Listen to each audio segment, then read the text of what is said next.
My name is Dominique Berteaux, and I'm a professor and researcher. I'm a biologist at the University of Quebec at Rimouski, which is in Quebec. And generally speaking, what kind of biological work do you take on? Well, I'm interested in wildlife, so the behavior of wildlife, the ecology of wildlife, the distribution of wildlife, how the wildlife interacts with the ecosystem, and how the environment is affecting wildlife. So this is my main area of research, and then there are more specialized research subjects that we work on, like species like Arctic fox, many mammals in general, also some birds. So, and we try to go as much as we can onto the land to collect some information from the land, and also from people who go into the land. So that's the main picture. And your work is Arctic focused, northern focused? Yeah, lots of it takes place in the Arctic, also some of it more to the south. But in the Arctic, we work mostly in northern Canada, especially in the eastern part of Canada, like on Bylot Island, which is in the northern part of Baffin. So we've done lots of work over there for many years, and the long-term studies that we do there help us to understand changes and how the system works and how it changes through time. And would you consider yourself a climate change scientist in that context? Well, I have specialized into that in the last years because it's so important. And it's not only that everyone talks about it, but we see things changing. And there are many questions arising from this climate changing because everything is affected by climate. The environment, the wildlife, humans, everything is affected by a change in the climate. So anything you're interested in will be affected by the changing climate. So there's no choice but being interested into that. Mm-hmm. And so how would you broadly define climate change from a scientific perspective? Well, from a scientific perspective, it's a change in the values of some variables like mean temperature, precipitation, direction of wind, and it's a change over the long term because climate is always changing. Last year it was different than this year, which will be different from next year, but when the change is always in the same direction for a long period of time, then it's a climate change. And then the next question is that natural or is that due to some human activities? And the more we go, the more we are convinced that humans are playing a very strong role in the current climate change. We generate some pollution, and this changes the atmosphere, and this warms the climate. So this is the general story about climate change right now. And as a biologist, what kind of techniques do you use to go out and study climate change? Well, there are many techniques. The first of them are those that are directly linked with climate. So we measure climate in ways that are useful for us to understand wildlife. For example, the temperature in the soil, under the snow, temperature during the day and night, and so on.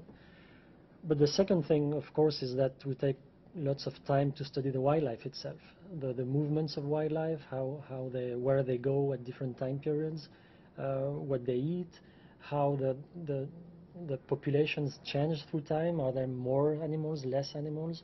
So these are the main questions. Then, so the distribution and the abundance of wildlife. And then, of course, to understand that, you have to go more into the details about their behavior, their physiology, their ecology, their population demography, and so on. And then it becomes a bit more technical. But overall, the main questions are about the distribution and the abundance of wildlife. And so have you noticed any impacts to distribution and abundance of wildlife as a result of climate change? Yeah, well, the first thing is that, again, there are always some changes in wildlife. A given year is always different than the previous one. But when you see the same changes in many different places, then you start to identify a pattern. And for example, I'm very interested in Arctic fox and red fox. And I've been in the last year in Scandinavia, in Siberia, and I've talked to people in Russia, in Norway, in Alaska. And we all see the same thing. We see a species, which is the red fox, that lives more to the south, which is coming up north. And at the same time, the Arctic fox is stepping back because the red fox is bigger, is stronger, is more competitive. It can eat the Arctic fox. and they don't go along with each other. So with the climate that warms up, the red fox is attracted more to the north, and it's a problem for the Arctic fox. And in some places, like in Norway or Finland or Sweden, it's a species that is highly endangered. This is not the case in Canada. There are many, many Arctic foxes, but at the southern margin, we are starting to see the species that is suffering, in a sense, from the red fox. It's always difficult to make sure that climate change is the reason for what we observe, but when you put everything together, it becomes more coherent, and at the given point you say, well, the most likely explanation for what we observe is that the changing climate is affecting wildlife. But it's we need to work for a long period of time and in different places to extract a clear signal. So when we work at one place for just a few years, it's hard to say anything. And so specifically in that case, what is the mechanism there that's causing that change in distribution and increased competition? Well, by and large, any wildlife species will use the space that you give to it. Okay, so they will go wherever they can, unless there is something that is prevents them from going somewhere. So in terms of foxes, the Arctic is too cold for a red fox, and there's not enough to eat for a red fox. They are not adapted to the cold. But if the climate warms up, then the red fox has a new habitat that becomes available. So they go into this habitat, and they are more competitive than the Arctic fox. So the Arctic fox has to go back, has to step back. So this is the main mechanism between these two species. And in general, in the past, we know that in the past climate has changed already. You know, it has been warmer, then colder, and warmer and colder. And every time wildlife and plants and animals are changing their distribution to respond to these climate changes. So what we observe, in a sense, is not new, but what seems to be very new is that it's very quick. Things are happening very quickly, probably much more rapidly than in the past. So we don't know exactly whether wildlife can adapt to such quick changes. Probably part of it can adapt. Maybe some animals won't be able to adapt. We don't know exactly. But we have many evidence that in the past, you know, some changes in the climate have induced some changes in the distribution of wildlife. And obviously these systems are hard to pinpoint, like you said, you know, this causes this. And so is there ways of verifying science using other human systems, and have you done that in your work?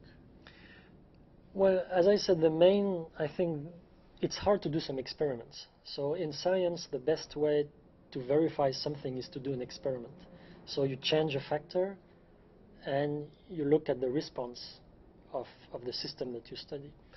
But when you work on climate, I mean, you can't change the climate in Banks Island and see how wildlife is going to respond to it.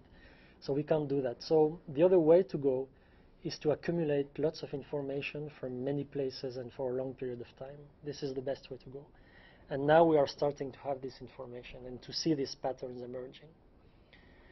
So I think there's no magic solution to studying that. We just have to be there for a long time and in many places.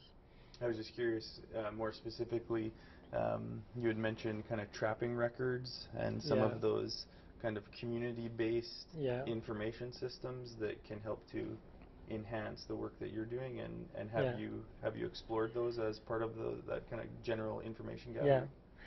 Well, all the sources of information are important, whether it comes from a scientist or from a hunter or from a naturalist or from a tourist. Whatever the source of the information, it's interesting. Now, the thing is that we have to find a way to use it in a proper way, which is difficult. So let's say if a tourist goes to a place for 2 days, I mean, it's hard to make sure that this observation is good enough to be used. If a scientist has worked for 10 years in a given place, probably it's good information. if a hunter has lived for 50 years in a given place, probably it's going to be good information. So we have to put all of that together. And we have done that for foxes. So we have worked in pond inlet with elders and hunters. And of course, they have observed a lot about this species because it was trapped in the past, very heavily trapped. So they had lots of interest into knowing the ecology of the species. And they remember a lot about the old times, and they continue to observe wildlife. So we have done this exercise, and we have been able to mesh our scientific results with the traditional knowledge results. And they match very well in the sense that the elders tell us that, for example, in Bylot Island and in Pond Inlet, the first red foxes were observed about 50, 60 years ago. But before that, there were no red foxes at all, ever. And then they have been observed, and the numbers seem to have been growing. And also they tell us that the Arctic fox, they have the feeling there are less Arctic fox than in the past. So this is what local knowledge tells us. And our studies tell us that in some places, some red foxes are now, they have their den and they reproduce. And around their dens, there's no Arctic fox anymore that is breeding. So this comes together very well, and it also comes together with what people observe in Alaska or in other places. So it's a good example, I think, where science and traditional knowledge are nicely fit together and help each other to understand the big picture. And what's the importance of that balance between those two ways of knowing, and is there danger of not finding that kind of congruence between them? Yeah, well, I think that there are two main benefits, potential benefits. One of them is that you better understand the system, but the other thing is that you also build some trust between different people. Most scientists live in the south, they have a given kind of education, they have a given way of seeing the world, and let's say some hunters who are Inuit, they live in the north and they see the world in a different way. And if they exchange their information and it fits well, then of course, they understand each other much better, and then they can build some more knowledge. Sometimes the two kinds of information do not fit together, and it has happened also in some of our studies. And in that case, there are two ways to go. The first way is to look who is right and who is wrong, and this never works, because then you build some conflict, right? The other way to go is to ask, why don't we see the things in the same way? And usually it's much more productive, because when you go in that direction, you after a little while you understand that nobody is really wrong, but people have seen the world from different angles, so they have seen different things which seem to conflict.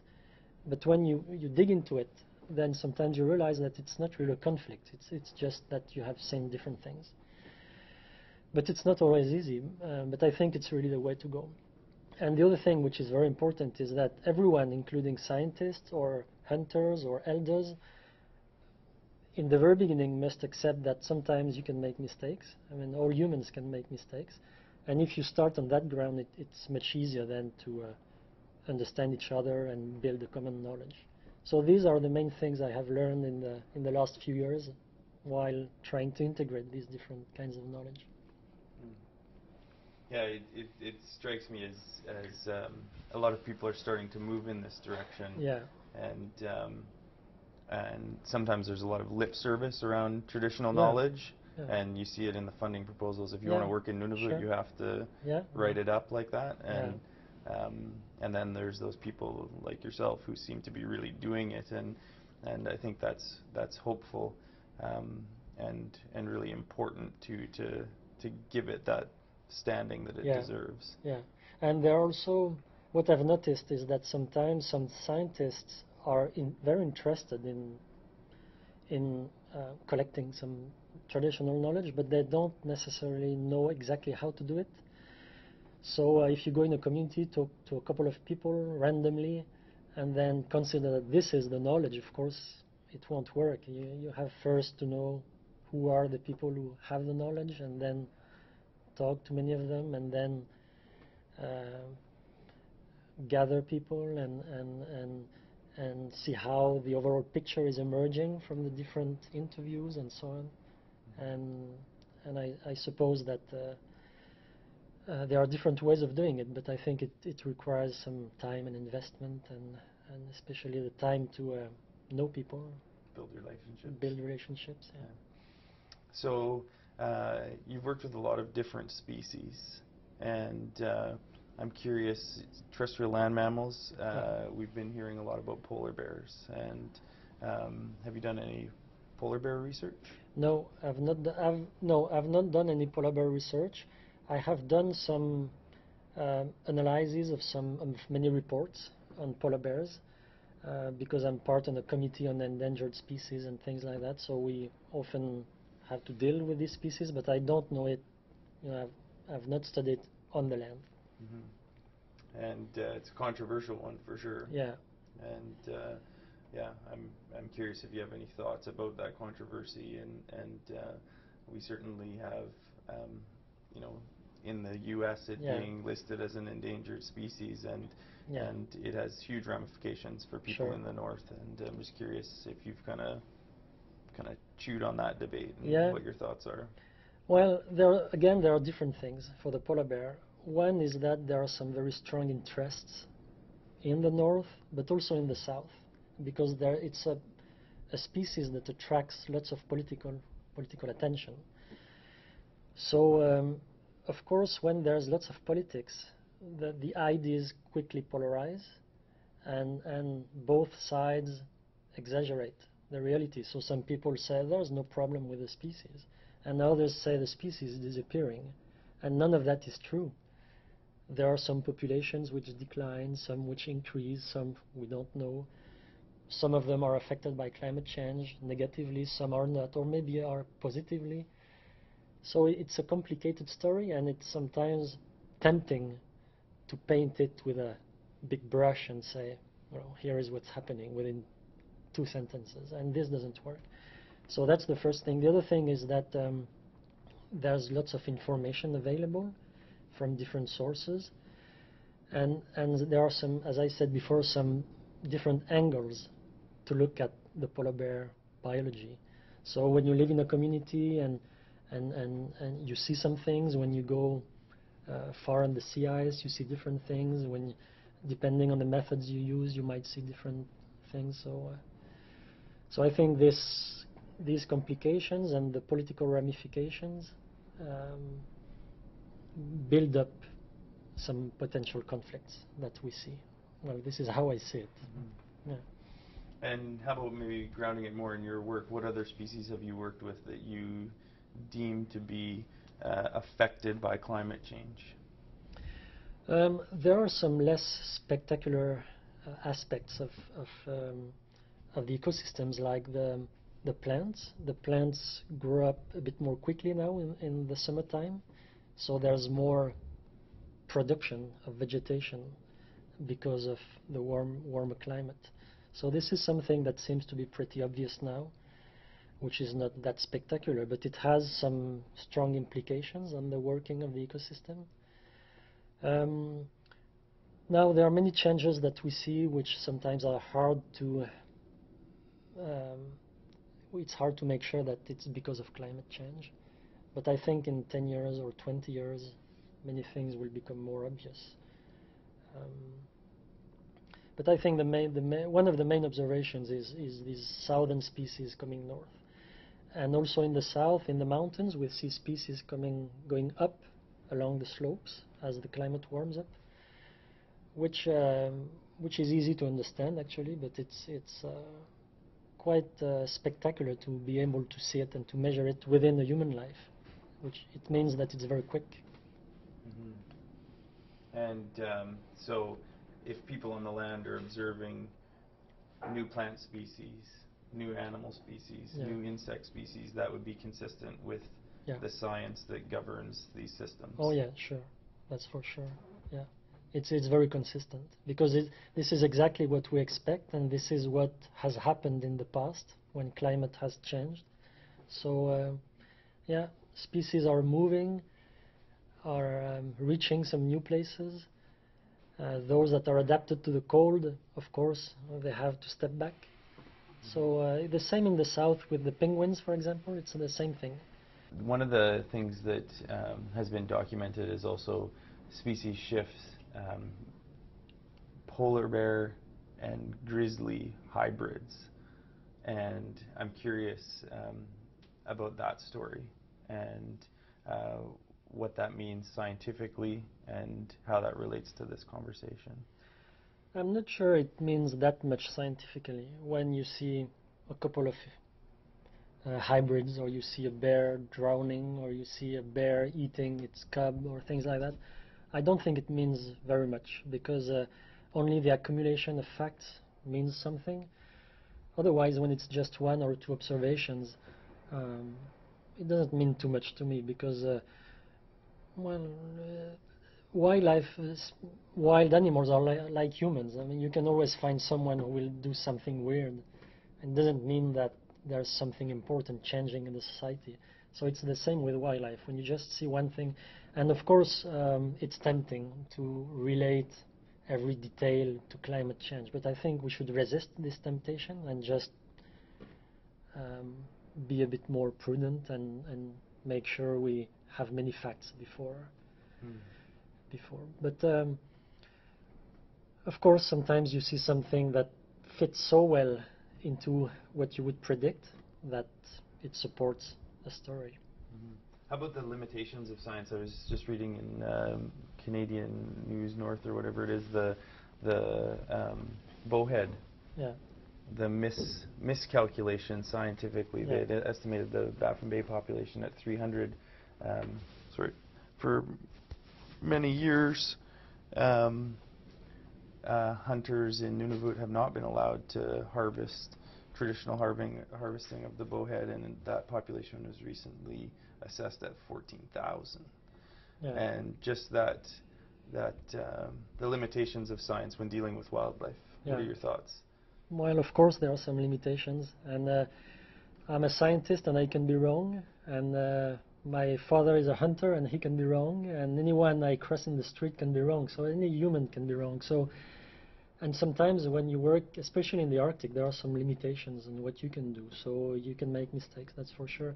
The important thing is to be able to go back to these mistakes and understand them, and then not repeat them.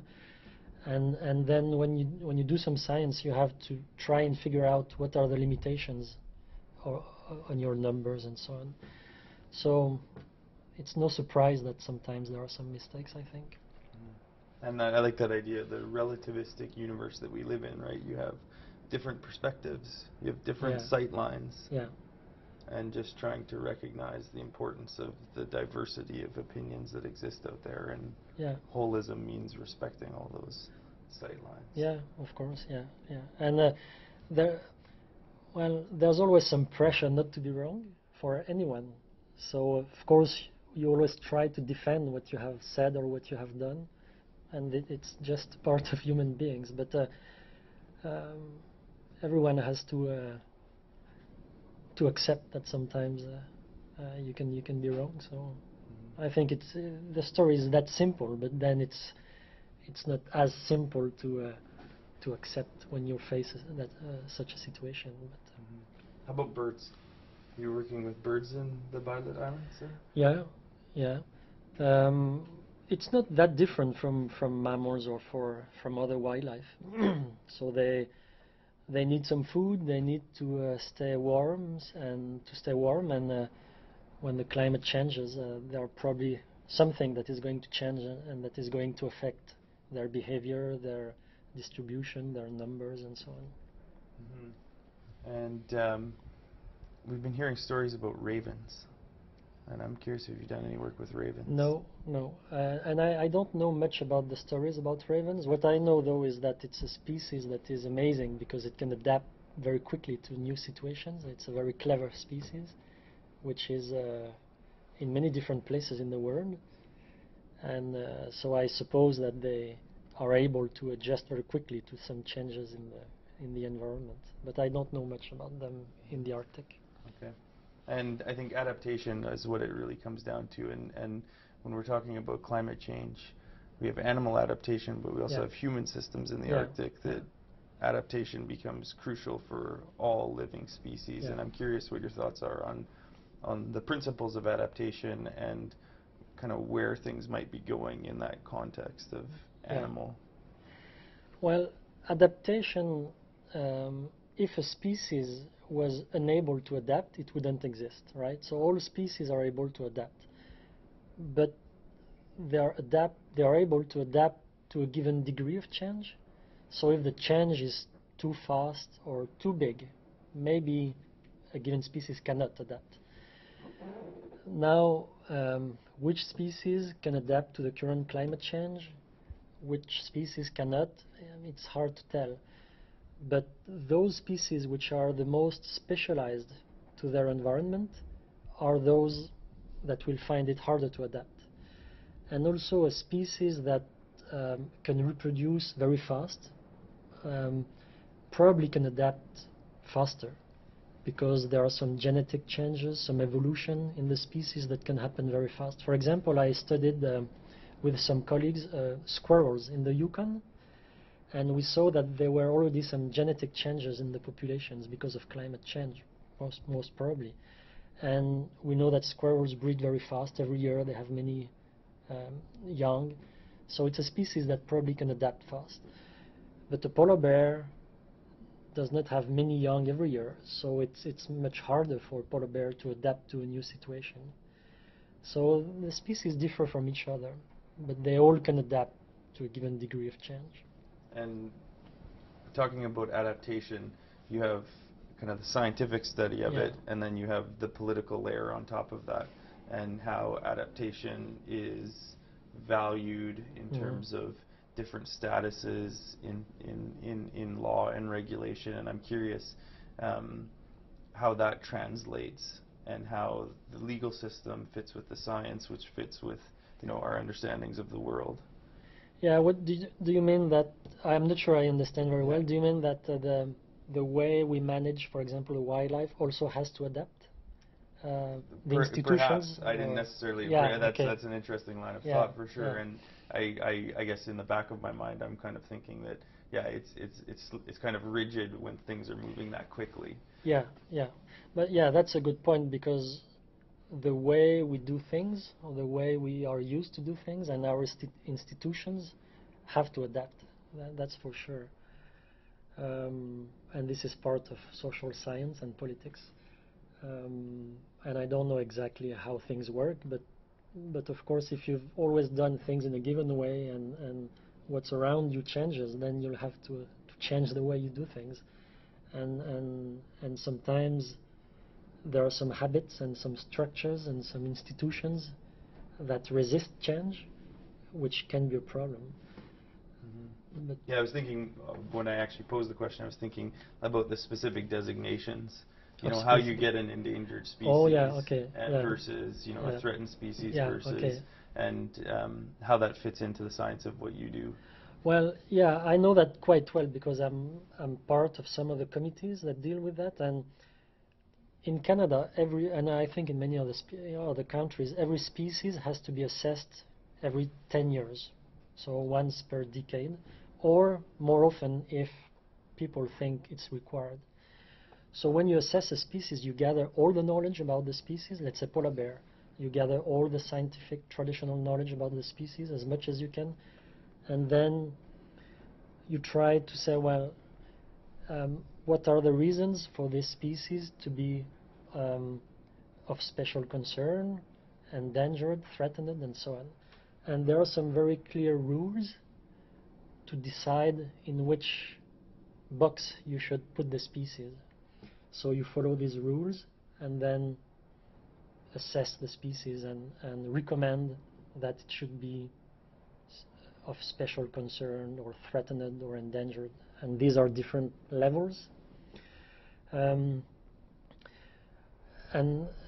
so this is the way it works. And once the scientists have made the recommendation, then it becomes to the politicians to make the decision based on that recommendation. But in the last years, we've seen some species that were endangered and now are not anymore, especially, for example, in the south part of Canada.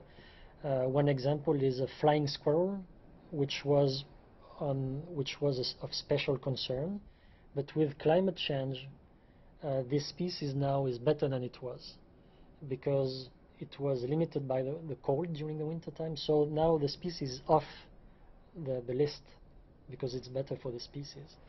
And other species, on the contrary, have made it to the list because there were some potential problems. So it's quite dynamic. Mm. And so what are some of the main species at risk from climate change, broader than your own work specifically? Well, for example, the prairie caribou is a species very important in the north, which has declined for several reasons, and there are some concerns for this species, which are recognized by many people. So it's one kind of species, I think, where you have to be careful. And I think everyone would agree about that. Now, how do you, what do you do about it in terms of management? This is subject to lots of talks, but it's clear that you have to be careful about such a species, right? Then sometimes the problems start when you go into the decisions, into the management and the decisions, and then people have to talk to each other and make the best decisions. But it's hard for one individual to to know exactly what's the best. I think things have to be done through exchanges. Yeah. And how about the Arctic as an ecosystem? You talked about the south. Some species, some areas obviously are going to benefit. Some species in some areas are going to benefit from climate change. Yeah. How does the Arctic as an ecosystem, how is it broadly affected? You know, the change is potentially good, potentially bad. What's your read on the ecosystem level?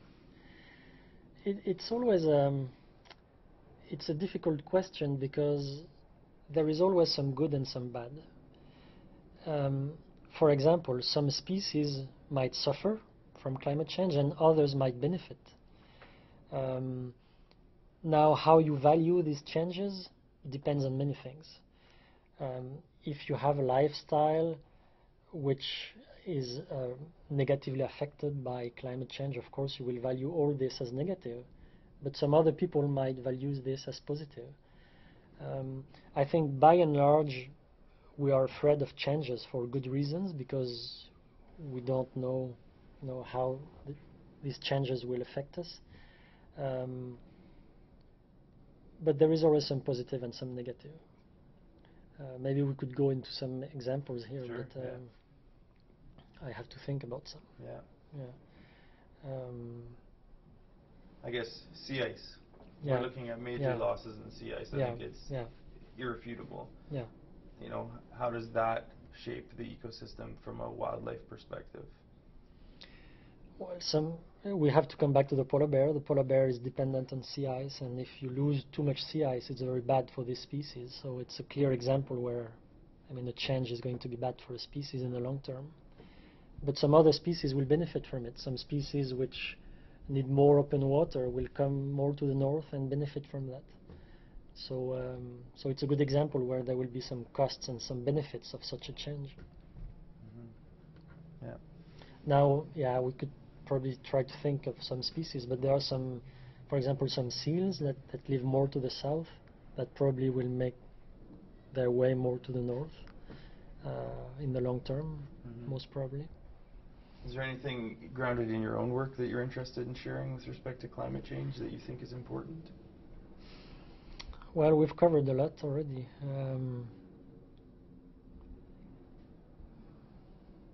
No, I don't think of anything, but I don't know, maybe something more could come later on, but no, I think we've covered a lot already. Any final thoughts getting away from your own work based on kind of your experience? You sound like you've spent a lot of time in the Arctic, and your personal thoughts on where we're at is very of interest to us. Well, maybe one final thought would be that if we look at climate change and the effects of climate change in the Arctic. And if we step back, what we see is that humans as a whole on the planet are now changing, have very big influence on their environment. And this is very scary because there has never been so many people on the planet, such a strong impact on the environment. And I think it's scary in the sense that all the benefits that we gather from the ecosystems, some of them might decline or even disappear. So what makes a good life now may not be able to make a good life to us in the future. And this is a more general message about the relation between humans and the planet.